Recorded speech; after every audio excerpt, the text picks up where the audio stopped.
Nan shakkiin jechaa jirti asaanti aschuu amma durallee sirboota adda addaa wallee adda addaa isin biraan gahaa turuun ni yaadatama jechuudha. Ammallee wallee haaraa qabattee dhuftee jirti asaantuuni. Nulleen viidiyoo wal fakkaataa guyyaa guyyaan akka isiniif hojjechaa jiru ni beekama jechuudha. Har'allee viidiyoo biraa viidiyoo haaraan walitti deebinee jirra. Akkam jirtu daawwattootaaf kabajamtoota Oromaan.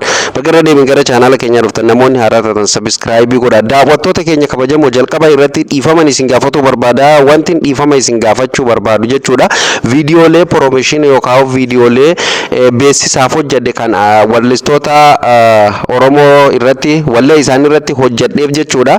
Osoo yeroo ani viidiyoo san gadi dhiise hin gahini isaan viidiyoo gidduu kanaan gadi dhiisanii viidiyoo immoo hojjedhe YouTube irratti maxxansee jira. YouTube irraa immoo buusuun xiqqishoo waan ulfaatuufin useetuma itti dhiisee jechuudha. Yaa viidiyoon eega viidiyoon gad dhiifame booda viidiyoon beeksisaa uumaan fayyadu. Haa ta'u immoo ani eega maxxansee bakka adeemu jedheetuman dhiisee dhiifama keessafuu sirboota Leencoo eenyu Galataa Labuutii fi Falmataa maxxanseen ture.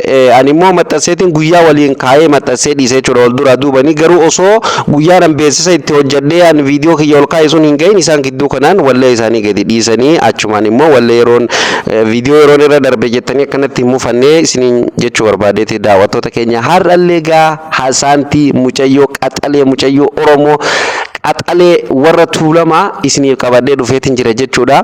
Muuziqaa ajaa'ibaatiin gadi dhufaa jirti jechuudha. Asuun jechuudha.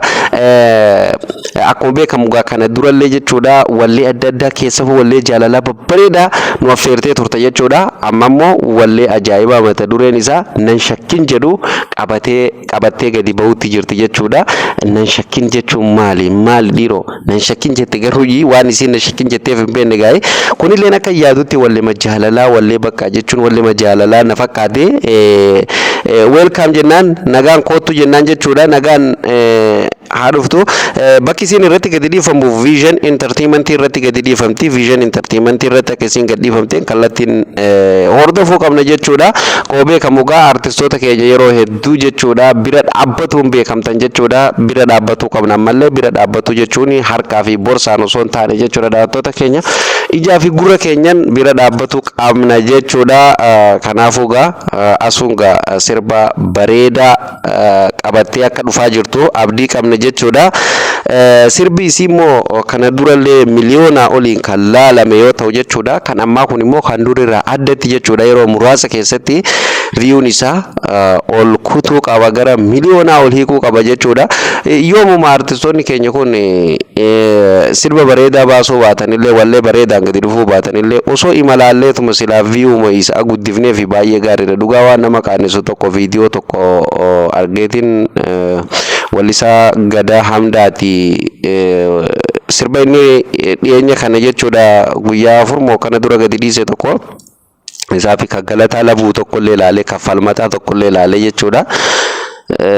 Falmataa marga laalee baay'ee nama dhiba dhugaa rabbi 35,000 20 takka guyyaa 3 moo guyyaa 4tti wallee ajaa'ibaa kana hojjetanii jechuudha. Akkasitti itti dadhabanii 25,000 37 40 way ilaaluun maal faayidaa qabame? Faayidaa miti. Waan isaan jimaa ittiin qaban waan isaan farsoo ittiin dhuganii hin gahuu fi jechuudha. Farsoo ittiin dhuganii yookaan peepsii ittiin dhuganii walumaa galatti dhugaatii tokko ittiin dhuganii viidiyoo san ittiin dalaganiin ga'u dhugaa rabbi. Hundaafuu haala saniin akkasitti artistoota keenya wallahi baay'ee nama mararan wallahi dhugaa rabbi. Viidiyoo kana nama dalagee YouTube irratti waa maxxansaa jirutu beeka dadhabbii isaa malee namoonni taa'ee ilaaluu kun hin beeku. Amma viidiyoon kun daqiiqaa 5 daqiiqaa 4 jechuudha viidiyoon isin bira dhaqqabu. Garuu viidiyoo waraabamu yoo xiqqaatee daqiiqaa 30 akkasitti hubadha. sigale viidiyoo kana maaltu dura aanuu qaba maaltu booda aanuu qaba akkasumallee actingin irratti argisiifamu akkamii kilippiin isaa akkamii hojjetama audiyoon kophaa hojjetame akkasumallee viidiyoonis kophaa hojjetame wanni hundi kophaa hojjetamtee deebitee walis sassaabamti jechuudha doomarraa jechuudha viidiyoo laaftutti dalagamee miti jechuu barbaadeetti so artistoota keenya bira dhaabbadha artistoota keenya hordofaa jechuudha numa fayyadanii aartiin keenya akkasigaa daawwattootaaf kabajamtoota keenya viidiyoo isinitti dheeressu jechuudha asaantiin sirba wallee haaraa qabattee dhufaa jirti jechuudha asaantii Aschu nan shakkin jechaa jirti wallee isii akka isiin gadhiifamteen Vision Entertainment irratti hundi keenya iyyuu haa daawwannu isiniin jenna kan viidiyoon irra isiniif qopheeffadhe illee kana fakkaata jechuudha daawwattoota keenya viidiyoo biraatiin amma walitti deebinutti nagaa ta'a.